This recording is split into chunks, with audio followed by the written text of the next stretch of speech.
Dibangun dengan biaya 122,6 miliar, Pasar Mardika Baru Kota Ambon kini memberikan banyak masalah bagi pedagang dan masyarakat Kota Ambon. Ini berita dari Tribun Ambon, itu CCTV yang ada di lantai 4 gedung Mardika rusak, pedagang kecewa barang hilang tidak bisa dicek kembali. What? Kemudian puluhan security dan CS di Pasar Mardika Ambon belum terima gaji 6 bulan, estimasi capai 1 miliar.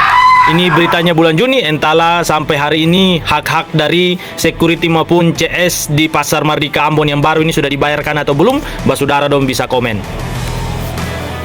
Padahal baru diresmikan, air hingga lift di gedung baru Pasar Mardika tidak berfungsi. Sebulan pasca diresmikan gedung Pasar Mardika masih sepi. Sempat disebut gratis, pedagang gedung baru Pasar Mardika Ambon ternyata bayar pendaftaran 600.000. Sepekan tak diangkut, pedagang resah sampah menumpuk di gedung baru Pasar Mardika. Jadi basudara, tadi itu beberapa masalah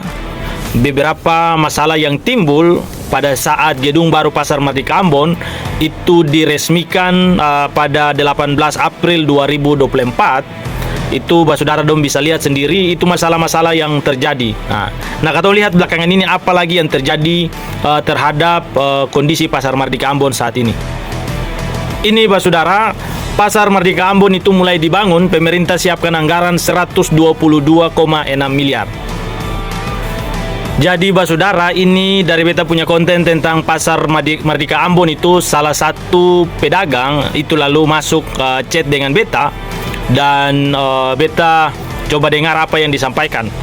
Disampaikan begini, diceritakan bahwa abang sayang, selamat pagi, beta selaku pedagang Pasar Mardika abang. Beta mau bicara terkait pedagang seng melawan abang. Pedagang selalu mendukung program pemerintah yang bikin pedagang sampai berjualan di luar itu karena tempat yang disediakan oleh pemerintah buat pedagang yang di dalam gedung itu sangat tidak layak abang. Katong pedagang meminta untuk pemerintah memberikan kejelasan buat katong para pedagang. Kenapa satu meja dibagi dua abang? Dua abang ukuran sangat kecil abang. Lalu beta sempat balas. Lalu di chat lagi, coba abang bayangkan, teman saudara dong bisa lihat meja yang ada di samping ini.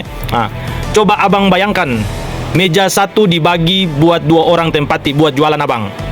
Jadi itu curhat dari salah satu pedagang yang menyampaikan bahwa kondisi di Pasar Mardika Ambon itu sangat memprihatinkan. Jadi wajar ketika para pedagang itu kembali jualan di pinggir-pinggir jalan. Karena apa? Pemerintah hanya mencari keuntungan dari masyarakat dengan meminta retribusi buat orang mau jualan di situ, padahal kondisi pedagang sangat tidak layak.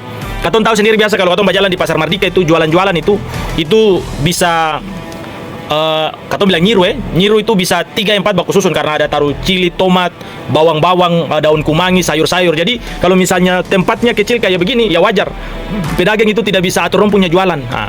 Apalagi pedagang yang beta sebut anto punya nama ini ceritakan bahwa ternyata dong ini ambil barang dari orang, nanti jual baru nanti kembalikan uangnya. Lalu kalau model kayak begini, jadi pemerintah intinya gagal menyediakan tempat buat masyarakat yang layak, baik itu untuk membeli maupun penjual, sehingga menimbulkan banyak masalah buat masyarakat.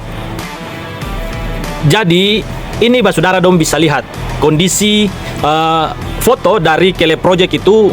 Atau lihat dari atas, itu payung-payung di bawah itu payung-payung pedagang yang harusnya berjualan di dalam Pasar Mardika, tapi karena kondisinya sangat memprihatinkan sehingga masyarakat harus turun berjual di badan-badan jalan. Kemudian pemerintah dong yang bongkar Pasar Terapung, itu meninggalkan sampah dan juga meninggalkan jejak yang sangat buruk. Kenapa kita bilang begitu? Karena sampah itu dia ada di mana-mana. Dengan demikian, karena tempat yang disediakan oleh pemerintah tidak layak, makanya pedagang turun di jalan, berjual di situ, sehingga apa? Aktivitas jual beli yang tadinya harus di dalam gedung, akhirnya dong lakukan di pinggir jalan, sehingga apa? Sehingga terjadi kemacetan, mengganggu pengguna jalan. Pendapatan tukang ojek, pendapatan supir angkut, pengusaha-pengusaha angkutan umum dong itu juga menurun drastis. Intinya saudara, yang bangga-banggakan Pasar Mardika Ambon ini, apalah guna, apalah daya gedungnya bagus tapi tidak ada manfaat buat masyarakat, justru memberikan masalah buat masyarakat. Jadi Pak Saudara, nah, mari katong komen, katong tinggalkan jejak terkait dengan kondisi Pasar Mardika dan kawasan yang ada di Pasar Mardika Ambon saat ini. Oke? Sukses selalu buat katong.